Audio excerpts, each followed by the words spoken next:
तुझी सेवा पाहून तुझी भक्ती पाहून मी प्रसन्न काळजी करू नको जगाचा मला तुला भेट देणार आहे काय देणार आहे त्या दिवसापासून 14 वर्ष वाट पाहिली मी माया किती वर्ष किती तुम्हाला तास वाटतं 2 सोमवार झाले म्हणजे माझ्या आपल्या घरी सारं चालायला पाहिजे एवढं सोपं आहे का तुम्ही परमार्थाला काय समजता मला काही कळत नाही महाराज अरे काहीतरी कालावधी परमार्थात घालावं लागेल का नाही सरकार एक साधी नोकरी देतो पोलिसात किती 50,000 पगार असतो 1 लाख 1.5 लाख लय चांगली पोस्ट असेल तर 2 लाख असेल 3 लाख असेल 50,000 रुपये साधा पोलीस एखादा साधा पोलीस असेल तर त्याला किती असते 50,000 रुपये तर त्या 50,000च्या नोकरीसाठी पोलिसाला किती प्रतिबंध घातले माहिती का भरतीच्या टायमाला छातीत आला पाहिजे उंचीत आला पाहिजे रनिंग मध्ये आला पाहिजे लांब उडीमध्ये आला पाहिजे उंच उडीमध्ये आला पाहिजे मेडिकल मध्ये आला पाहिजे लेखीमध्ये आला पाहिजे प्रॅक्टिकल मध्ये आला पाहिजे आणि एवढं सगळं करून 10-20 लाख भरायची तुझी काय पाहिजे 50,000च्या नोकरीसाठी जर सरकारने 150 प्रतिबंध घालून दिले मला किती प्रतिबंध घातले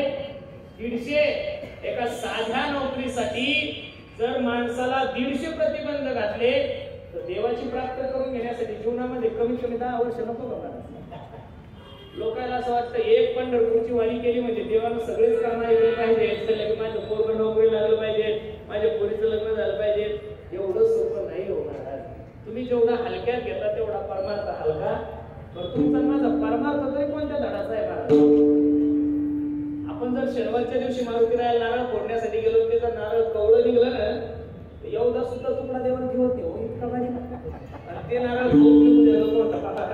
देवाला तुझ्या बापाने ठेवलं म्हणजे काय पद्धत काय असं नाही महाराज तिथं जेवढ्या काही आई बहिणी बसलेल्या मायानो एक छोटासा प्रश्न करतो तुमच्या नवऱ्याला जसं आवडतं तसं तुम्ही वागावं का तुम्हाला जसं आवडतं तसं तुम्ही वागावं लग्न झाल्यानंतर नवऱ्याला आवडतं तसं तुम्ही वागावं का तुम्हाला आवडतं तसं तुम्ही वागावं नवऱ्याला आवडतं तसं जर तुम्ही वागल्या तर संसार सुखाचा आहे सासराच आहे सासरी आहे तुम्हाला आवडतं तसं जर वागल्या तर तुम्हाला सासरी राहता येणार नवरा एका वाक्यात सांगत तुझ्या बापाच्या घरी जाय काय काशी करायची कर मला सांगू नको तुमच्या नवऱ्याला जी भाजी आवडते ती तुम्ही करावं का तुम्हाला जी आवडते ती तुम्ही करावं बस संपलं माझं उदाहरण नवऱ्याला जी भाजी आवडते ती जर बायकोने केली तर नवरा प्रसन्न होतो हा जसा संसार आहे तसं देवाला आवडतो तसा परमार्थ भक्तांनी केला तर देव सुद्धा प्रसन्न झाल्याशिवाय शबरी मातेने एका वाक्यात सांगितलं मातांग ऋषीने हे शबरी काळजी करू नको जगाचा मालक तुला भेट देणार आहे त्या दिवसापासून 14 वर्ष राम सिया राम सिया राम सिया राम राम सिया राम सिया एवढं चिंतन केलं विश्वाचा मालक शबरी मातेच्या घरी गेलं चरित्र तुम्हाला ज्ञात आहे महाराज सांगतात न लगती साया सदावे वनांतरा मागाशी प्रमाण होऊन गेला आपलं कामामध्ये काही म्हणा जाईल वस्तू होईल तुझं जाण्याची गरज नाही याच्या पुढे नाथ बाबा सांगतात तीर्थाचे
हीच माझी विनवणी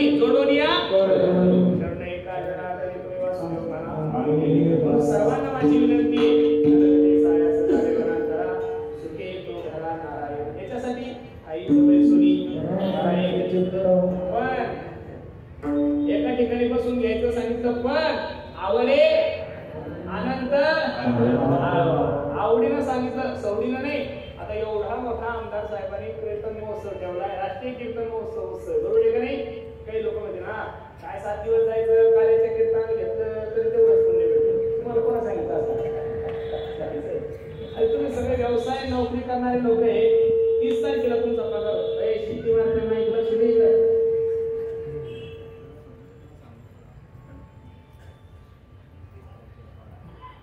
30 तारखेला पगार होतो तुमचा. किती तारखेला पगार होतो? मग 29 दिवस पहिले तुम्हाला काय करावं लागतं? काय करावं लागतं मायावर? 29 दिवस काम केल्यानंतर 30 तारखेला मॅनेजर काय देतो? आणि 29 दिवस घरी झोपला आणि 30 तारखेला पगार आणायला गेला, मॅनेजर मला पगार द्या, लाता नाही खाणार का तो? तसं काल्याचा प्रसाद घेण्यासाठी पहिलं 7 दिवस तुम्हाला इथे यावं लागेल. अहो तुम्ही येता काही नाही, पहिल्या दिवसापासून आमदार महोदय हजर आहे. साहेब मला खूप आनंद वाटतो तुमच्यासारख्या सर्वच राजकीय लोकांनी. मी सांगतो तुम्हाला, अरे आज छत्रपती शिवाजी महाराजांचं नाव घेतल्यानंतर छाती का फुटली माणसाची? छत्रपती शिवाजी महाराजांचा आदर्श आपण लोक का घेतो? याचं कारण दिवसभर माझा राजा राज्यकारभार करत होता. तर एक ते छत्रपती होते आणि मावळे होते, त्यांना सोबती. त्यावेळेस काही कॅबिनेट, राज्यमंत्री, खासदार, आमदार, नगरसेवक, महापौर असला विषय नव्हता. एकटा राजा, आदिलशाही, मुघलशाही एवढ्या सर्वांचा विचार करून शेतकऱ्यांसाठी सुद्धा विचार करणारा राजा, पण दिवसभर राज्यकारभार करून संध्याकाळी तो मोगऱ्याच्या कीर्तनाला जात होते का नाही? मग असा आदर्श माझ्या छत्रपती शिवाजी महाराजांसारखा आदर्श जर महाराष्ट्रातल्या प्रत्येक पुढारीने घेतला ना महाराज, ज्या दिवशी वारकरी आणि सरकारी एकत्रित येतील ना महाराज, त्या दिवशी या महाराष्ट्रात क्रांती झाली. ज्या वेळेस देशावर संकट आलं, ज्या वेळेस या देशाच्या राजाकडून काही चुकायला लागलं, त्या वेळेस या राजाला योग्य मार्गदर्शन करायचं काम या देशामध्ये फक्त साधू संतांनी केलेलं आहे. लोक म्हणतात की ही योजना राबवल्यामुळे सरकार आलं, ती योजना राबवल्यामुळे सरकार आलं. साहेब मी तुम्हाला नारदाच्या गादीवर सांगतो, महाराष्ट्रामध्ये एवढं बहुमतात जे सरकार आलं त्यामध्ये 70% योगदान हे वारकरी संप्रदायाचं. 70%. मी स्वतः माझ्याकडे 40 मतदारसंघाची जबाबदारी होती साहेब. किती लोकांनी त्रास दिला आणि किती लोकांनी शिव्या दिल्या आम्हालाच माहिती. पण ही लढाई आम्ही ना बीजेपी साठी लढलो, ही लढाई ना आम्ही शिवसेनेसाठी लढलो, आणि ही लढाई ना आम्ही आपलं सरकार आणण्यासाठी लढलो. ही जी 2024 ची लढाई जी आम्ही सगळे वारकरी मंडळी लढलो, ती फक्त देशासाठी आणि धर्मासाठी. म्हणून एवढं परिवर्तन हे प्रत्येक महाराजाला सांगायची गरज नाही राहिली. धर्माचे पालन करणे पाखंड. आम्ही असं काही बोललो की लोक म्हणतात तुम्ही कीर्तनच करा, बाकीच्या गोष्टी तुम्हाला काय करायची गरज आहे? एखाद्या मुस्लिम समाजाच्या त्यांच्या धर्मगुरूने ज्यावेळेस एखादा फतवा काढला तर गल्लीपासून तर दिल्लीपर्यंत सर्व मुस्लिम जर त्यांचं ऐकत असेल, तर संप्रदायाच्या सेवा करणाऱ्या एखाद्या वारकऱ्याने जर तुम्हाला धर्माविषयी काही गोष्टी सांगितल्या तर वाईट मानू नका. लोक म्हणतात तुम्ही या पक्षाचे त्या पक्षाचे. अरे आम्ही फक्त आमच्या मायबापाचे गड्या. सर्व पक्ष जन्माला येण्याच्या अगोदर हे जेवढे काही तुम्ही फोटो लावले ना महाराज इथं, हे सर्व लोकांचं चरित्र वाचा. हे सर्व पक्ष जन्माला येण्याच्या अगोदर या देशामध्ये संविधान नव्हतं. त्याच्या अगोदर सुद्धा माझ्या ज्ञानोबराय तुकोबरायच्या खांद्यावर फक्त भगवी पताका होते ना. मी त्या भगव पताकाचे काय आहोत? सेवक आहोत. म्हणून धर्माचे पालन करणे कुठं जाण्याची गरज नाही. महाराज सांगतात ठाईचं बैसोरी करा एक चित्त, आवडी आनंद आवडीने करा. नामदेवराय कीर्तन करायची त्यावेळेस जगाचा मालक नाचत होता. प्रमाण पाठे नामदेव कीर्तन करी पुढे देव नाचे, नाचता नाचता देवाचा गळा सावध होई देवा ऐसे बोले.